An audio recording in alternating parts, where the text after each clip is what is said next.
Olá, tudo bem? Sejam bem-vindos a mais um programa Diálogos sobre Mil e Uma Coisas. E hoje eu tenho a alegria de agradecer a você por estar nos acompanhando, por estar compartilhando, por estar curtindo. Muito obrigado, tá bom? Eu espero que esse programa esteja sendo de um bom proveito para a sua vida, para o seu crescimento de conhecimento, de espiritualidade, e Deus te abençoe muito. Mas vamos lá para a pergunta de hoje. Hoje é uma pergunta bem sucinta, bem acolhedora, porém de uma profundidade e com muito caminho a seguir. Quem é Jesus? Né? É interessante que o nosso Senhor Jesus, certa feita, conversando com os discípulos, ele também fez essa pergunta. E ele perguntou para os discípulos, em primeiro lugar, o que as pessoas dizem que eu sou? Né? O que dizem de mim? E os discípulos começaram a falar, e no meio do caminho ele olha e pergunta para os próprios discípulos: E vocês? O que dizem de mim? E é ali que Pedro, né, o apóstolo Pedro, o discípulo Pedro, ele abre o coração e faz uma das revelações mais profundas, né? Tu és o Cristo, filho do Deus vivo. E o nosso Senhor Jesus diz para Pedro: Olha, não foi carne ou sangue que te revelou isso, foi o próprio Deus Pai, né? Então, é muito pleno ver que essa questão de quem é Jesus é muito importante. Se não sabemos qual Jesus que estamos a seguir, podemos estar seguindo um Jesus plenamente errado, equivocado, que está nos levando para distante do Cristo vivo, Senhor e Rei. Mas vamos lá. Eu quero compartilhar com vocês duas fontes, né, que são bem preciosas, que elas, na verdade, nos servem para um crescimento extraordinário sobre tentar responder quem é Jesus. A primeira delas é do Olegário González de Cardedal. É um, é um sacerdote espanhol que tem muita coisa boa, ele escreve muito.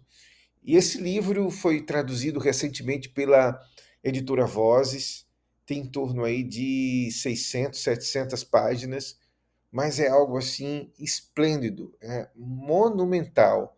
Vale a pena lê-lo para que se possa aprofundar nesse tema que é a Cristologia, o estudo sobre Cristo. Né?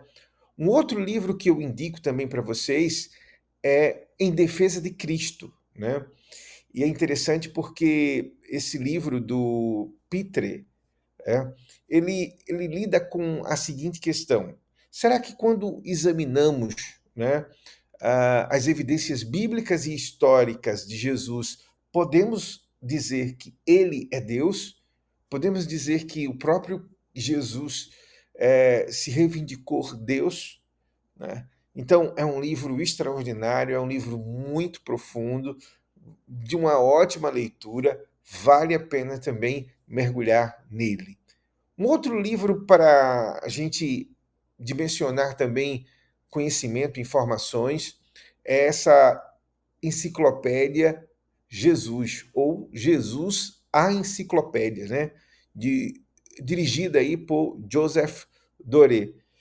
É um livro também muito denso, tem aí quase 900 páginas, vale a pena também tê-lo para consulta, para leitura, se você for um estudioso ou quiser estudar sobre esse tema, Jesus, Cristologia, vale a pena, é uma fonte perfeita.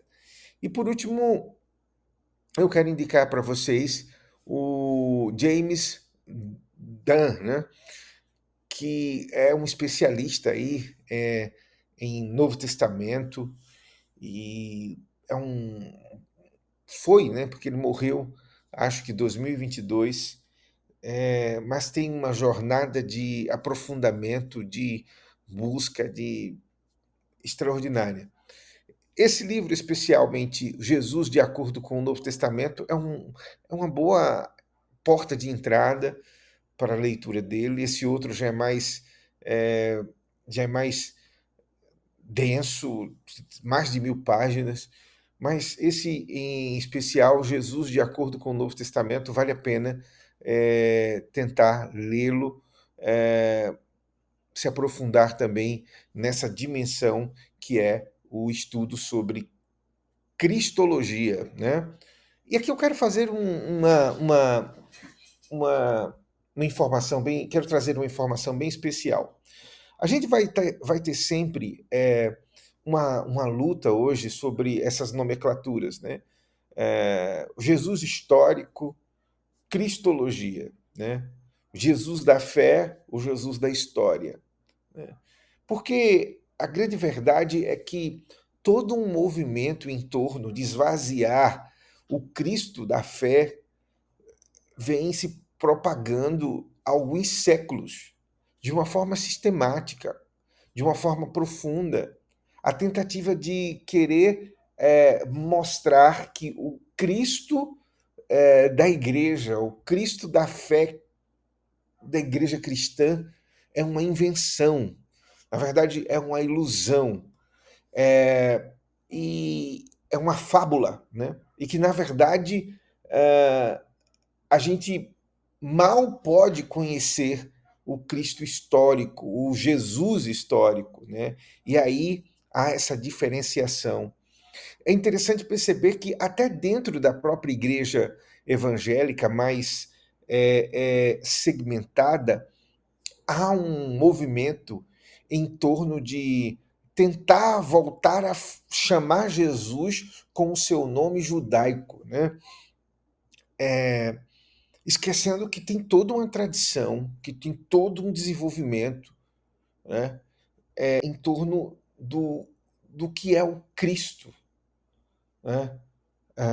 Dentro desse aspecto, né? Então a gente precisa ter muito cuidado quando entra nesses modismos de vamos voltar a chamar Jesus de Yeshua, olha, na verdade, muitas vezes se torna um abismo sem volta, porque a maioria das pessoas entram nessa mística de nomes, nessa mística de representações, ou na tentativa de adequar a imagem de Jesus para si e terminam perdendo a fé, né? Então, vamos trilhar um pouco nessa jornada hoje aqui juntos. Vamos lá. O primeiro Jesus é o Jesus das heresias, né?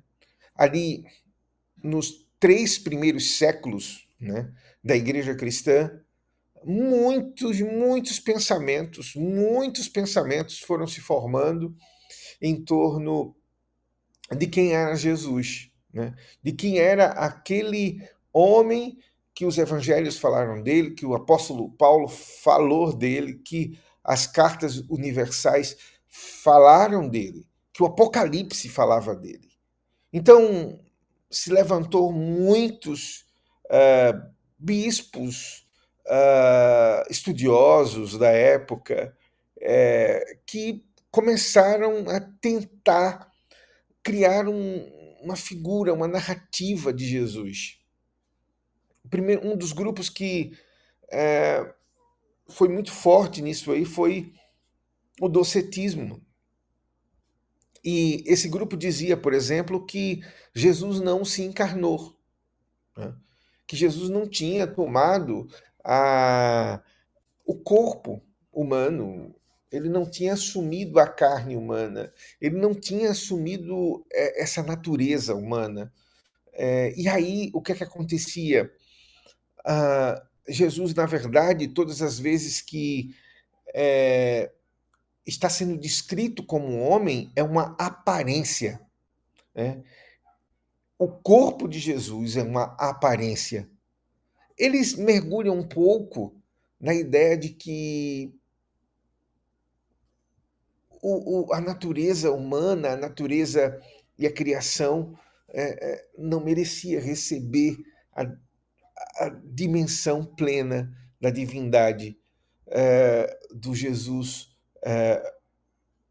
espiritual, né? Outro grupo que vai colocar-se para tentar definir quem era Jesus é um grupo de cristãos do primeiro século que depois eles foram anunciados como hereges, que seguiam um bispo chamado Arion, que era o arianismo. E o arianismo dizia assim: Jesus é uma criatura, ele é a primeira das criaturas, ele é maior até que os anjos e foi criado antes dos anjos, mas houve um tempo em que Jesus não era. Houve um tempo em que Jesus não existia e ele passou a existir, né? De uma certa forma, havia aí um grande perigo em relação à questão da Santíssima Trindade, da própria divindade do nosso Senhor Jesus.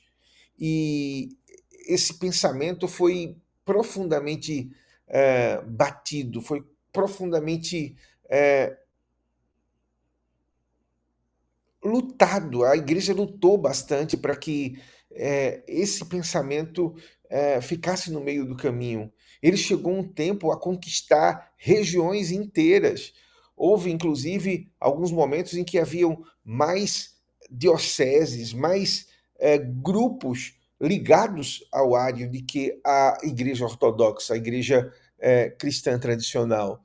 E foi com muita misericórdia e com muita dedicação e disciplina que homens como Santo Agostinho, Santo Irineu, como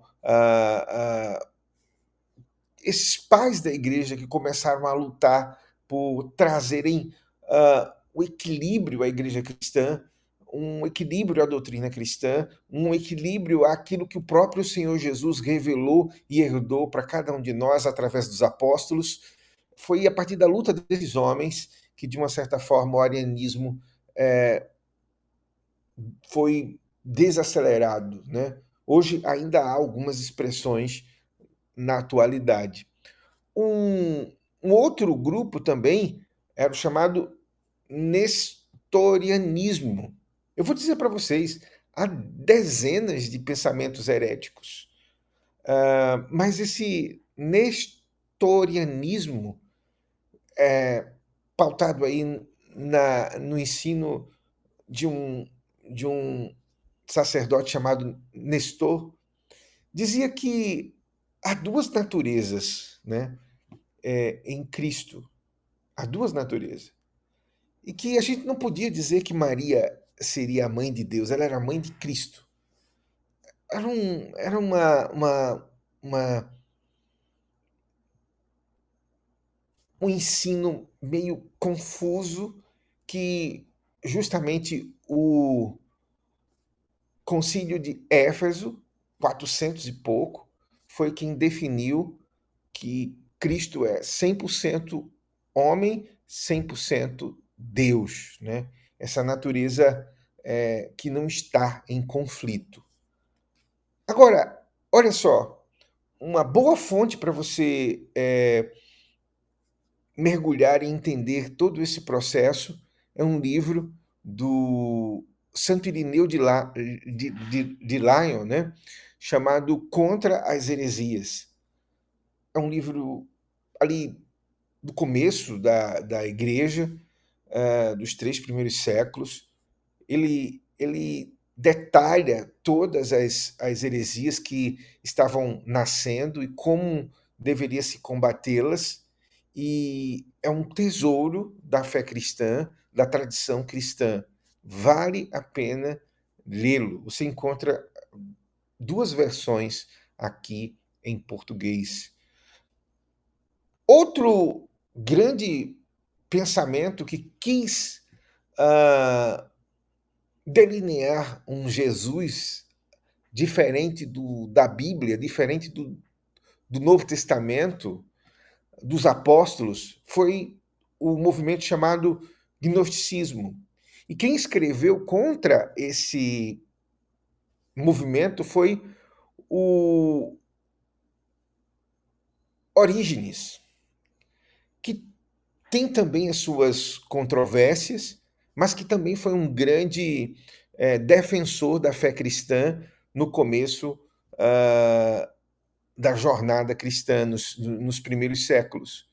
Orígenes escreve este livro e ele detalha de uma forma muito minuciosa também todo o processo do gnosticismo, do que pensava, do que buscava, de como via o próprio mundo.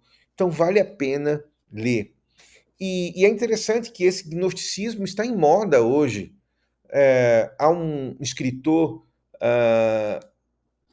chamado Eric Voegelin que diz que toda a dimensão da política atual tem a sua raiz nesse movimento gnóstico.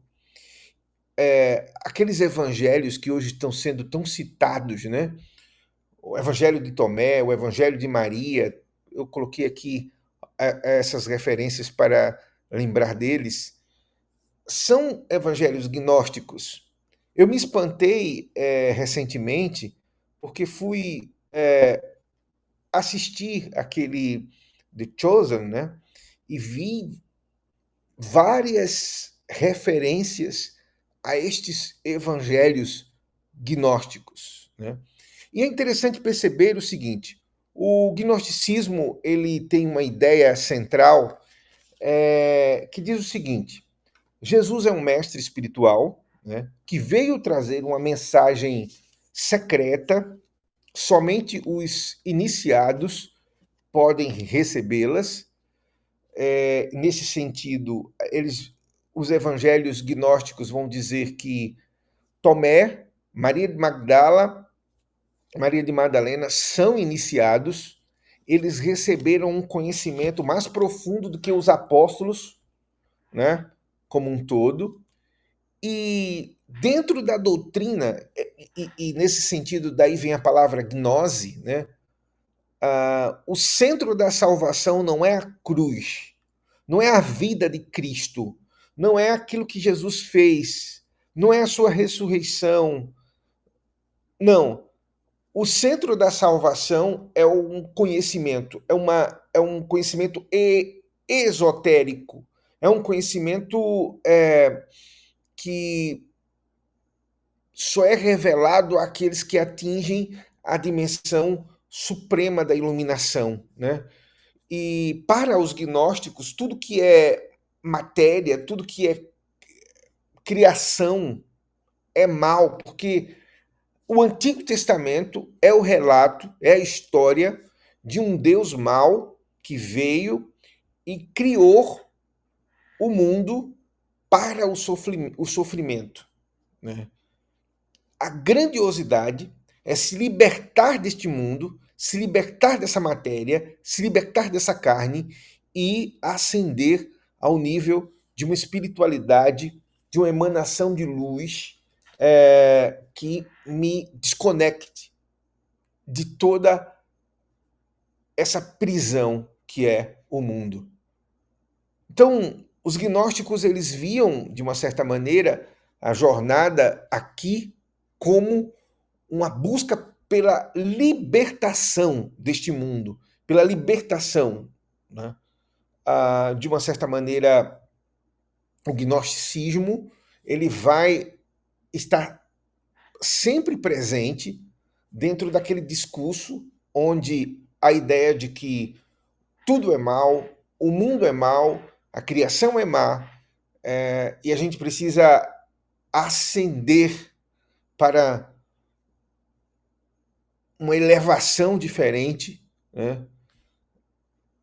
O gnosticismo vai estar sempre presente ali. Porque a ideia bíblica é que a criação ela é glória de Deus. Ela revela a glória de Deus. Então o gnosticismo é um desses olhares também para Jesus dentro da história. Um outro olhar é a ideia do Jesus sábio judeu. É a ideia de que Jesus, na verdade, não era Deus.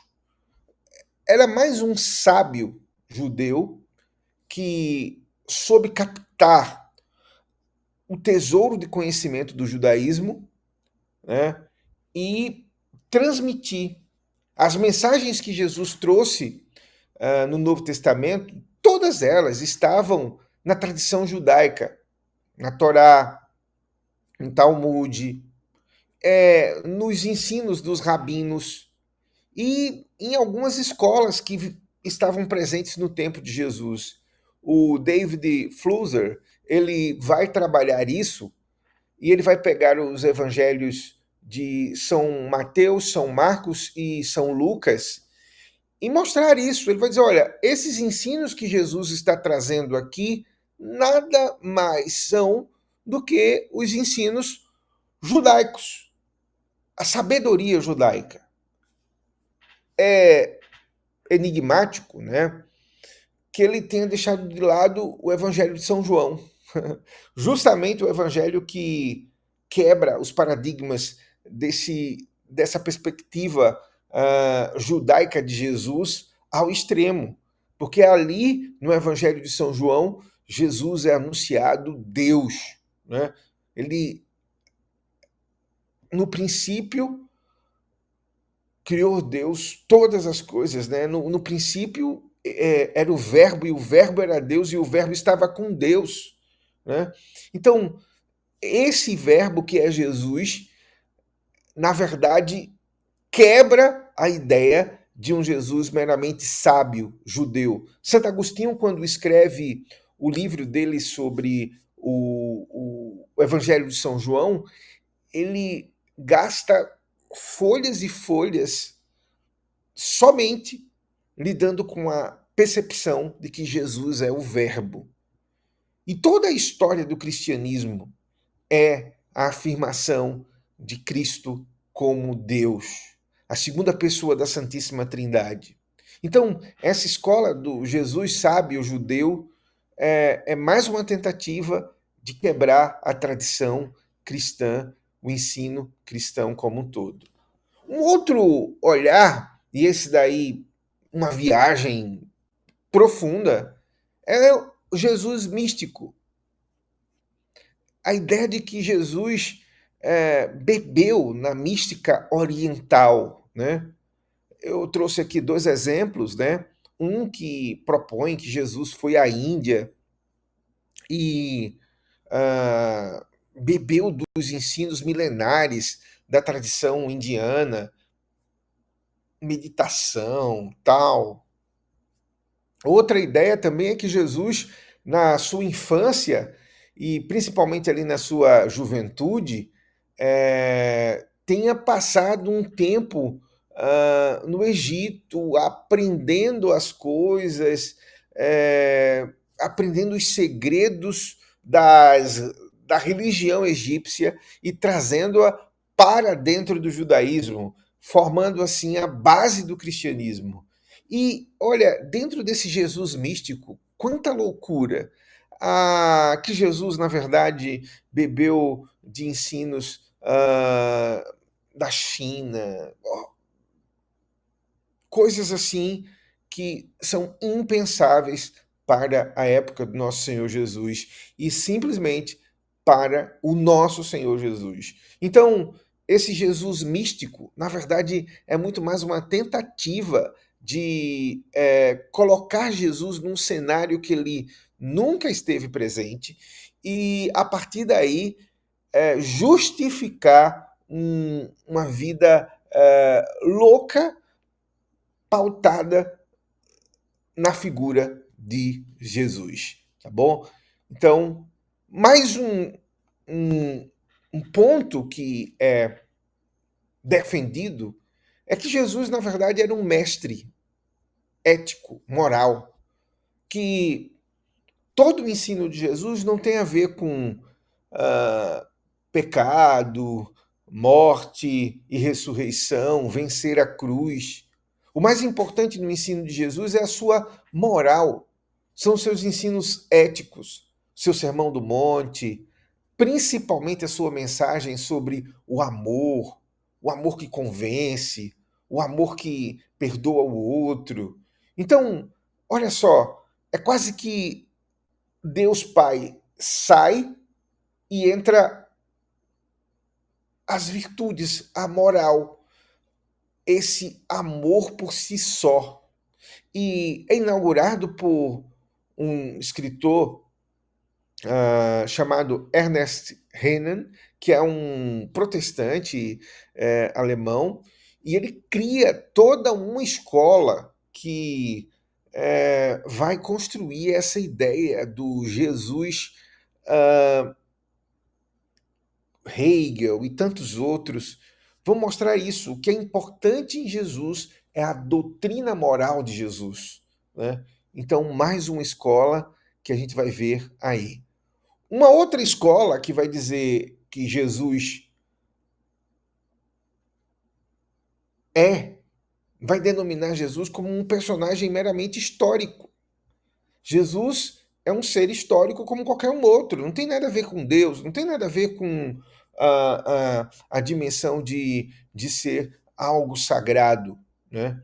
É bem verdade que há um grupo de cristãos que tentam compreender a historicidade de Jesus, a ideia de como era o tempo de Jesus, o que podemos compreender da geografia, da visão de mundo, e como isso pode nos ajudar a compreender melhor as Sagradas Escrituras. Mas essa escola do Jesus histórico, ela quer propor justamente a ideia de que Jesus, na verdade, é um homem como qualquer um outro e que foi então assumido uma narrativa pós sua morte. A própria ressurreição é uma invenção, é um relato fantasioso, é uma visão de mundo onde esses cristãos eles formaram essa imagem mítica de Jesus. Mas Jesus é apenas um homem. Eu mergulhei muito na leitura do Jesus histórico. Acredito que durante 4, 5 anos da vida, ali pós-adolescente, eu mergulhei nessa literatura do John Dominique Crossan, Meyer, toda essa turma que defende a ideia de que Jesus não é um elemento da fé, é um elemento da história, é um ser histórico como qualquer um outro, que tem seus ensinos, mas que foi falsificado pelo movimento cristão, que ele não fundou, né? Boa parte deles vão dizer que quem fundou esse movimento foi o apóstolo Paulo. Isso mesmo, o apóstolo Paulo é quem pega essa história de Cristo, de um Cristo revolucionário, de um Cristo que lutou pelo pobre, que lutou pelos seus, e transforma numa religião. Olha só que coisa absurda, né? Por último, a gente tem uma outra figura que é o Jesus social. É o Jesus da economia, da transformação social. Eu trouxe aqui esses 2 livros porque eles representam bem a, a defesa desse Jesus, que é o Jesus Cristo Libertador, do Leonardo Boff. Eu já falei dele em outros diálogos. E Jesus antes do cristianismo, de Albert Nolan. Esse Jesus antes do cristianismo, pense que li esse livro, devorei esse livro. E qual é a ideia também? É sempre essa. O cristianismo destruiu a imagem de Jesus. Havia um Jesus antes do cristianismo. E o que era esse cristão, esse Jesus? Era um Jesus que amava os pobres, que buscava a libertação das sociedades oprimidas pelo império, né? Ali eles falavam do Império Romano e no tempo de Jesus e no tempo em que os livros foram escritos, sempre o império era o império americano.